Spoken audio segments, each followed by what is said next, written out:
प्रिय बच्चों, आज हम कक्षा 12 हिंदी के काव्य में प्रथम पाठ पवन दूतिका, जिसके कवि अयोध्या सिंह उपाध्याय हरिऔध जी हैं।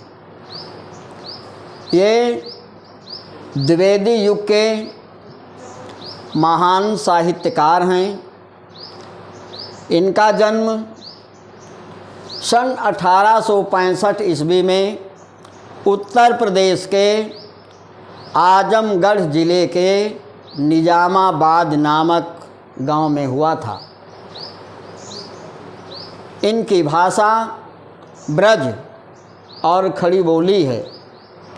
शैली प्रबंध एवं मुक्तक है। इनकी मृत्यु सन 1947 ईस्वी में हुई थी। ये जब 5 वर्ष के थे तो इनकी शिक्षा फारसी से प्रारंभ हुई। बाद में अंग्रेजी पढ़ने के लिए क्वींस कॉलेज गए, परंतु स्वास्थ्य ठीक न होने के कारण वहाँ से वापस लौटना पड़ा। इसके पश्चात स्वाध्याय से इन्होंने हिंदी, फारसी, संस्कृत और अंग्रेजी का गहन अध्ययन किया।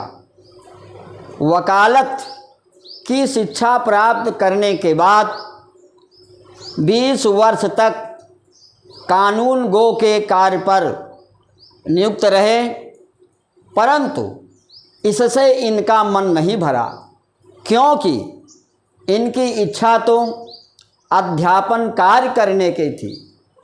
इसलिए हिंदू काशी विश्वविद्यालय में अवैतनिक रूप से कार्य करते रहे और वहाँ से सेवानिवृत्त होने के बाद आजमगढ़ में ही एक काव्य रचना का काम करते रहे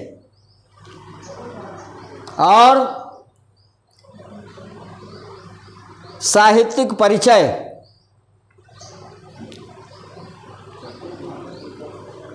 हरिऔध जी ने हिंदी की जिस विधा पर अपनी पारस रूपी लेखनी चलाई, उसे खरा कंचन बना दिया। पहले तो ये ब्रज भाषा में रचनाएं लिखते थे, परंतु आचार्य महावीर प्रसाद द्विवेदी के संपर्क में आने के बाद ये खड़ी बोली में रचना करने लगे। खड़ी बोली में प्रिय प्रवास इनका महाकाव्य है। इन्होंने भाव पक्ष में लोक मंगल की कामना, भगवान कृष्ण को ये ईश्वर न मानकर लोग सेवक और जन सेवक मानते थे। राम सीता, राधा कृष्ण के अलावा सामाजिक चेतना में अपनी महत्वपूर्ण भूमिका निभाई। करुण एवं वात्सल्य रस, करुण रस और वात्सल्य रस का इन्होंने बड़ा ही मनोहारी चित्रण किया है। वैदेही वनवास, इनकी रचना वैदेही वनवास, इसमें श्री राम के राज्याभिषेक के बाद सीता का जब वन गमन हुआ, उसका अत्यंत कारुणिक चित्रण वैदेही वनवास में इन्होंने किया है। प्रिय प्रवास महाकाव्य है, जिसमें विप्रलंब श्रृंगार का मनोहारी चित्रण किया है। इस पर इन्हें मंगला प्रसाद पारितोषिक से सम्मानित भी किया गया। इनकी रचनाएं जैसे काव्य प्रिय प्रवास, वैदेही वनवास, पारिजात, कल्पवृक्ष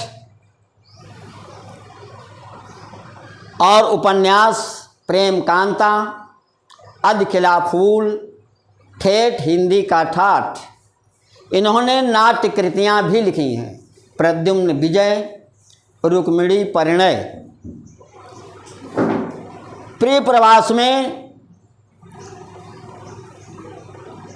इन्होंने पवन को, जैसे पाठ का शीर्षक है पवन दूतिका, किसी ने बादल को अपना दूत बनाया, किसी ने कबूतर को अपना दूत बनाया।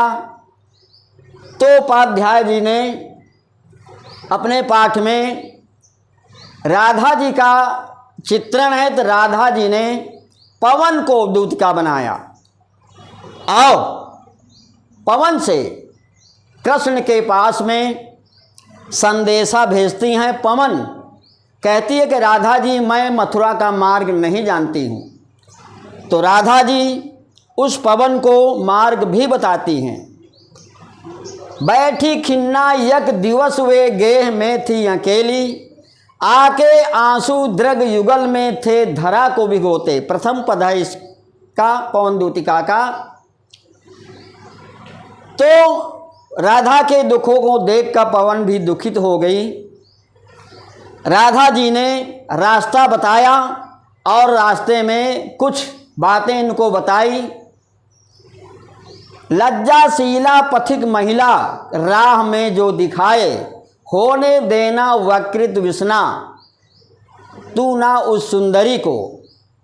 कोई कांता कृषक लन्ना खेत में जो दिखाए, जाके निकट उसकी क्लांतियों को मिटाना। इसके बाद राधा जी कहती हैं उस पवन से, नव जलद से कंज से नेत्र वाले, आए ना मधुमन से और न भेजा संदेशा। जगन्नाथ दास रत्नाकर ने भी गोपियों का वर्णन किया, सूरदास ने भी गोपियों का वर्णन किया। और राधा जी पवन से कहती हैं, मेरे नव जलद से कंज से नेत्र वाले, जाके आए ना मधुबन से और न भेजा संदेशा। एक पंक्ति है, राधा जी उस पवन से कृष्ण के विषय में कहती हैं, कृष्ण के विषय में राधा जी कह रही हैं, परसों का वादा किया बरसों बिताए, परसों का वादा किया बरसों बिताए, ना कोई चिट्ठी ना संदेशा पठाए, बनवारी दगा दई के चले गए, बनवारी दगा दई के चले गए।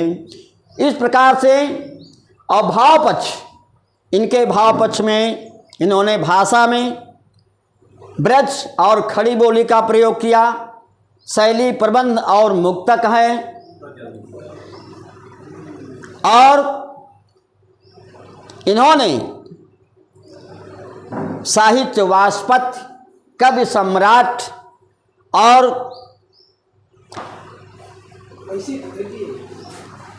अनेक पुरस्कार इन्हें प्रदान किए गए।